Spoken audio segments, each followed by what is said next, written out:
Hey everyone, welcome back. Right. Today, we're diving into something I think a lot of us, especially if you're, killing it in sales, Yeah. you start thinking, hey, management, that's the next step. Right.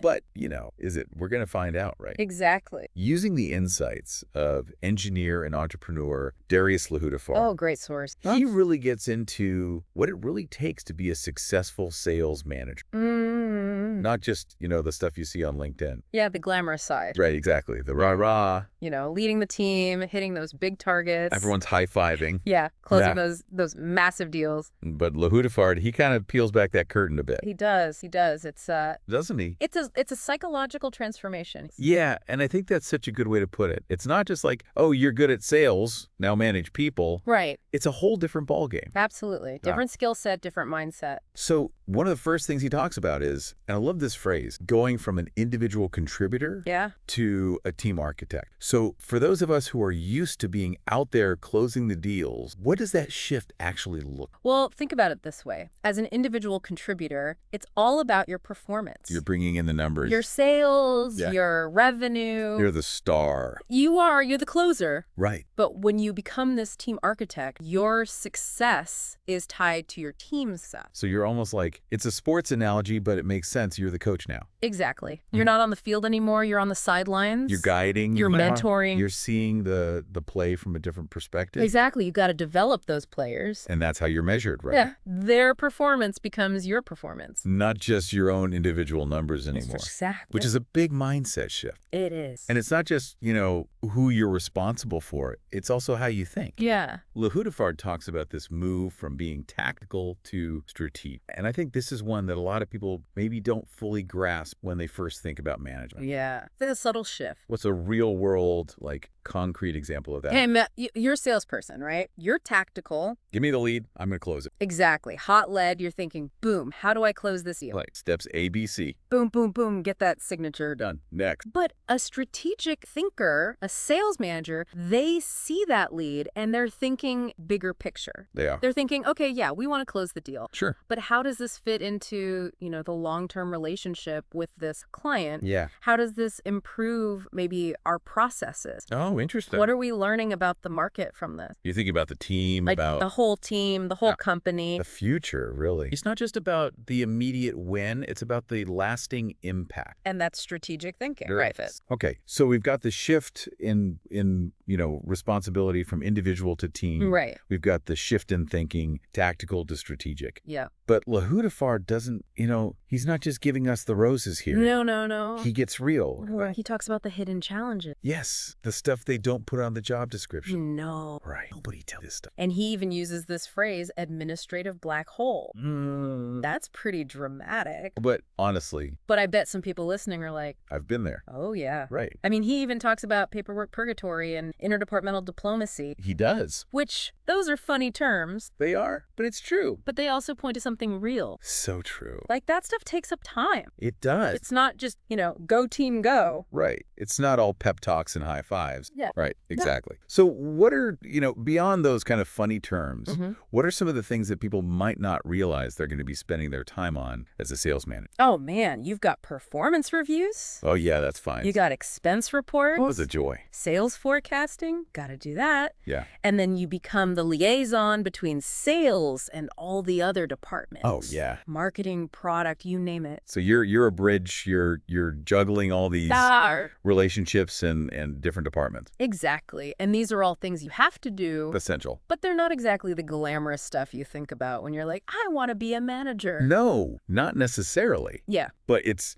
part of it. It is. And it's not just, the paperwork, the spreadsheets, as you were saying. He really emphasizes this HR responsibilities part. Yeah, that's big. So for someone who's come from, strictly sales, what are some of those things they might be surprised by? Well, now you're dealing with people, not just numbers. Yeah, there's the human element. Big time. Okay. So you might be involved in hiring, training new team members. Yeah, that's a whole skill in itself. Right. And then there's conflict resolution. Ooh, always fun. Sometimes. And then sometimes even, letting people go. through. Yeah, those tough conversations. The tough stuff. And you got to have empathy for that. You do? Communication skills. Oh, yeah. You got to understand people's motivations. And that's a whole other... It's a whole other world. Dimension, yeah. Right? It's not just, can you hit the target? No. It's, can you manage people? Exactly. Which, it sounds like, it can be a bit of an emotional roller coaster, as Lou Hudefard puts it. Oh, yeah. Right? Big time. Because you're not just dealing with your own wins and losses anymore, you're dealing with the teams. Exactly. And he brings up this really interesting point about, and I think this is key, coaching versus selling. Because a lot of times, the people who get promoted to sales manager, they're the top performers. They were rock stars at selling. Absolutely. But that doesn't mean you're a good coach. Right. They're two different things. Because it's easy to just want to be like, no, do it like this. Yeah, I'll just do it myself. Right. But, as Lou Hudefard says, that's not coaching. No, it's not. It's about empowering. You got to teach them to fish. Exactly. Help them find their own solution. Develop those skills. Right. And that can be hard, right? If you're used to just being like, boom, I got it. To let go. To step back. Trust the process. To delegate. Right. And all of that leads to this, I love this, the make or break self-assessment. Yeah, the 7 questions. 7 questions that Lou Hudefard lays out. Yeah. And they're tough. They are. They're meant to make you really think.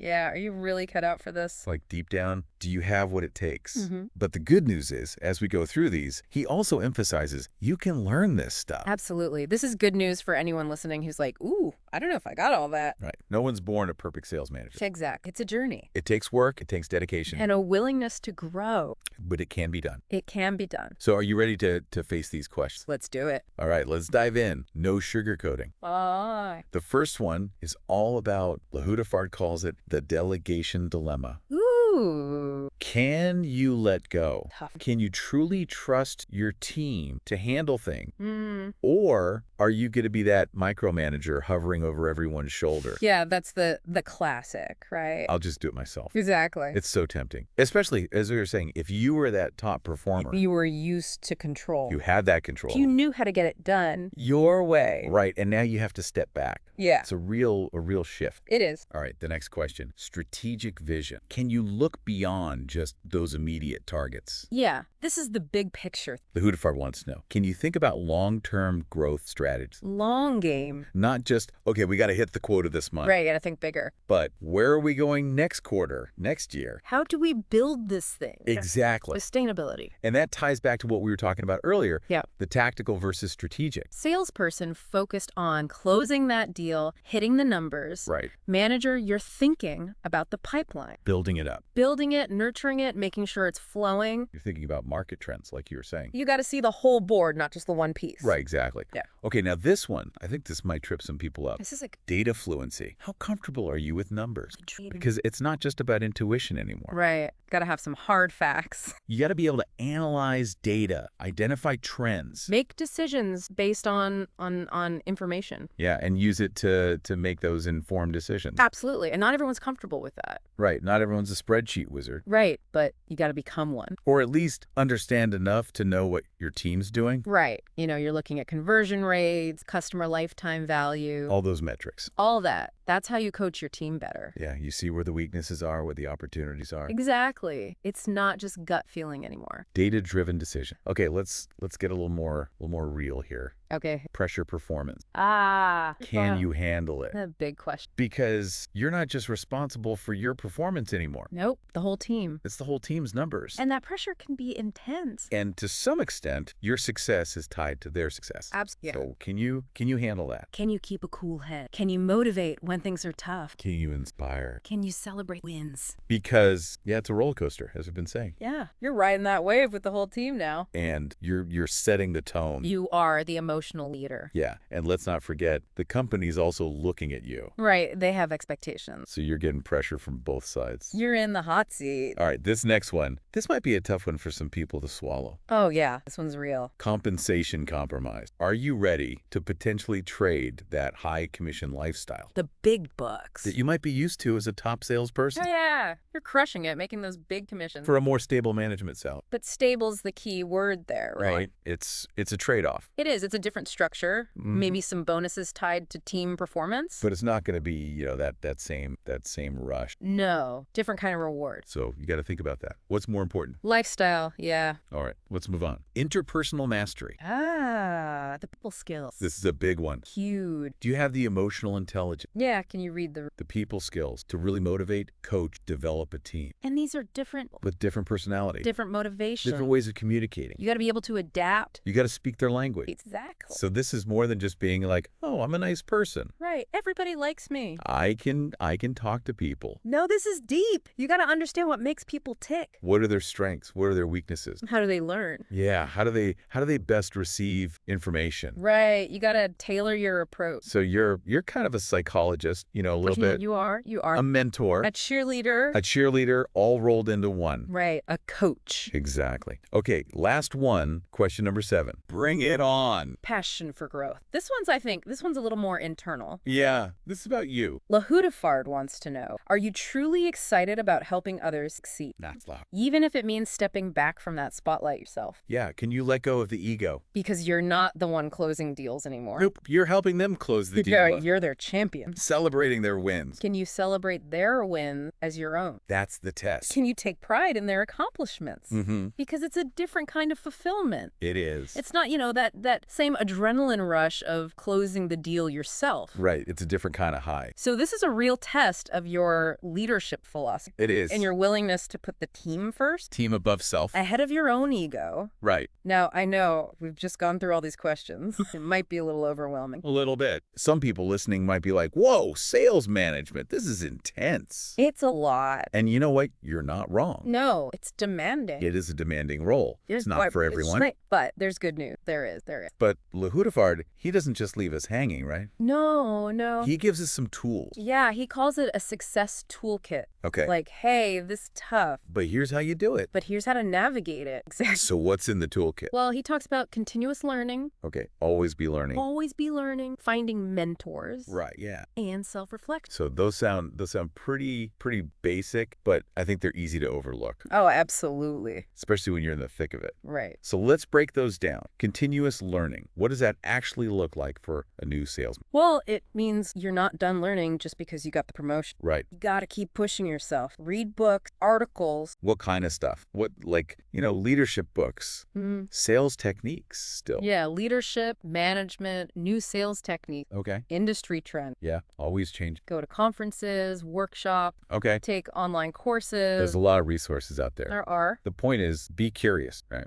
Keep learning. Stay hungry. Stay on top of your game. Okay. Mentorship, you mentioned that. Why is that so important, especially for someone new to manage? Because someone who's been there, done that, can give you invaluable advice. Right. They've made the mistakes. They've made the mistakes. They've learned the lessons. They've seen it all. They've seen it all. So how do you even find a mentor, though? Well, start in your own company. Okay, yeah. Look around. Are there any sales managers you really admire? Whose style you like? Yeah, whose style you like. Yeah. Don't be afraid to just, ask for a coffee chat. Just reach out. Pick their brain a little bit. And people are usually pretty open to that, right? Most people love to share their experience. Especially if you're genuinely interested in learning. Right. You can also join industry groups, online communities. Oh, yeah. There's a lot of those. Network. Find people who are doing what you want to do. Okay, so be proactive. Don't be shy. Put yourself out there. Look for those opportunities. All right, the last one in the success toolkit, self-reflection. This one's a little more touchy-feely maybe, but I think it's crucial. It is. What does Lahudafard mean by this? It means taking time to really think about your performance. Okay, so it's not just about the team. It's about looking inward. It is. How did I do? Yeah. What went well? What could have been better? What could have been better? What did I learn? Yeah. What kind of leader do I want to be? It's almost like journaling in a way. It is, yeah. Yeah. It's that inner dialogue. Just checking in with yourself. Holding yourself accountable. Because I think it's easy, especially when you're busy, you're managing a team, to just go.